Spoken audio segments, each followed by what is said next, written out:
Hello friends, good morning. আশা করি তোমরা সবাই খুব ভালো আছো। আমিও খুব ভালো আছি। তো দেখো, এটা ছিল ঈদের দিন। তো ঈদের দিন আমার এক দাদার বাড়ি নেমন্তন্ন ছিল। মানে আমি কখনো ঈদে যাইনি, এটা আমার ফার্স্ট টাইম। এক্সপিরিয়েন্সটা খুবই ভালো। দাদাটার সাথে আমার খুব সম্পর্ক ভালো। ওইটা দাদাটার ওয়াইফ, আর এই পুচকিটা হলো দাদাটার মেয়ে। আর একটা পুচকি মেয়ে আছে, ও একদম ছোট। তো একদমই দাদাদের বাড়ির পাশে একদম সুন্দর একটা ফুরফুরে একটা গঙ্গা ছিল। তো দাদা বললো চলো তোমাদেরকে গঙ্গার পাড় থেকে ঘুরিয়ে আনি। তো এসে সত্যি এত ভালো লেগেছে। অনেক ফটো তুলেছি, রিলস করেছি। তোমরা দেখো, এত সুন্দর, মানে গঙ্গাটা যেমন সুন্দর, ঠিক পেছনের আর কি কি বলবো, পরিবেশটাও আরো সুন্দর। এত ভালো লেগেছে, কি বলবো, দারুণ লেগেছে, দারুণ। মানে আর গঙ্গার, তোমরা ভালো করে জানো গঙ্গার পাশে কি সুন্দর হাওয়া দেয়। তো এখান থেকে বেরিয়ে আমাদের আর কি চড়কের এক জায়গায় ফাংশন ছিল, সেখানে গেছিলাম। সেখানে গিয়ে আর কি অনেক।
তো দেখতেই পেলে কিছু ক্লিপ দিয়েছি, জানি না কপিরাইট আসবে কি না।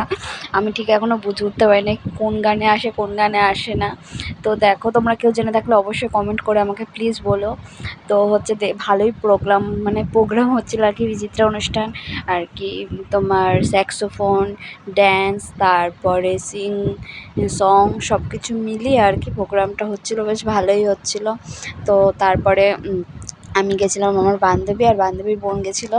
তো ওখানে মানে মোমো, আইসক্রিম, এই যা খাওয়ার দেখছো সব আমাকে এই বোনটা ট্রিট দিয়েছে। আর দুটো জিনিস কিনেছিলাম, সেটা দেখানো হলো না। এই যে আমাদের তিনজনের মানে ভিডিও নিতে পারিনি, তাই ফটো তোমাদের দেখিয়ে দিলাম। তো গিয়ে খুব আনন্দ করলাম, খুব ভালো লেগেছে। আর আমার সত্যি বলতে গেলে আমার এরকম খুব মানে ফাংশান দেখতে খুব ভালো লাগে। ফাংশান দেখতেও মানে বসে বসে বাদাম হবে আর মানে বাদাম খাবো আর ফাংশান দেখবো। তো তোমাদের কি এরকম আমার মতো ভালো লাগে কি না অবশ্যই বলো। আর সবাইকে অনেক ভালোবাসি এভাবে সাপোর্ট করার জন্য, পাশে থাকার জন্য। তো আমার ভিডিওটি ভালো লাগলে অবশ্যই একটা লাইক, সাবস্ক্রাইব আর একটা শেয়ার করে দিও প্লিজ, একটা কমেন্ট করে দিও। তো আর চেষ্টা করবো আরও ভালো ভিডিও দেওয়ার জন্য। তোমরা আমাকে আশীর্বাদ করো, আমি যাতে একটু এগিয়ে যেতে পারি। আর ওই দাদাটার এবার অনেক কিছু খাওয়াইছিল, আমি পিক তুলতে ভুলে গেছি, শুধু এই সিমইটার পিক তুলেছি, এটাই দেখিয়ে দিলাম।